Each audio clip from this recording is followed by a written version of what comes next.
और ग्राम पंचायत जेलाना के माता पिता, भाई बहन, युवा साथियों को जेलाना ग्राम पंचायत में हार्दिक स्वागत है। और मैं कम समय में एक छोटी सी बात बता रहा हूँ जो किसान भाइयों के लिए है।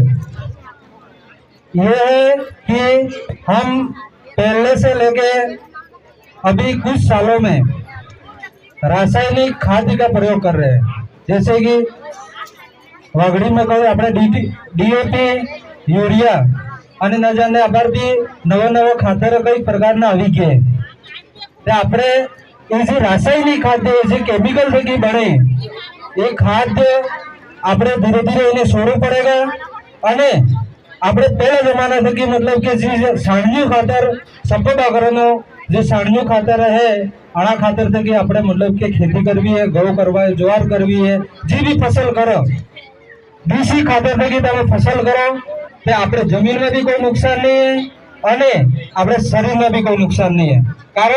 કારણ કે આપણે કઈ એટલા મોટા ખાસકાર નહીં है કે જે 20-25 क्विंटल 30 क्विंटल 50 क्विंटल ઘઉં ઉત્પન્ન કરી શકો અને मतलब મંડીમાં જઈને ભરી શકો આટલા ઘઉં આપણે નહીં થતા।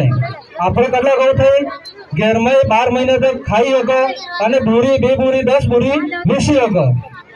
તે આપણે પોતે ખાવા બદલે जी घઉં કરી રહી છે, ज्वार કરી રહી છે, અડદ કરી રહી છે, या हाड़ કરી રહી છે તે આનામાં આપણે ये जो रासायनिक खाद्य है એનો પ્રયોગ नहीं करो तो अच्छो रहेगा, આપણે શરીર સ્વસ્થ रहेगा અને ये फसल अतरी मजबूत रहेगा અને जमीन भी मजबूत रहेगा। अतरोज केवो है बार विराम ने जल्द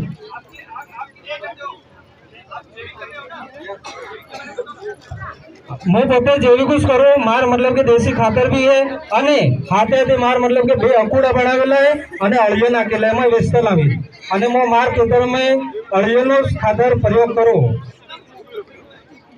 પશુધન માર 4 ડૂબે है, 2 ડાળ है અને 6 7 8 બાકરા है।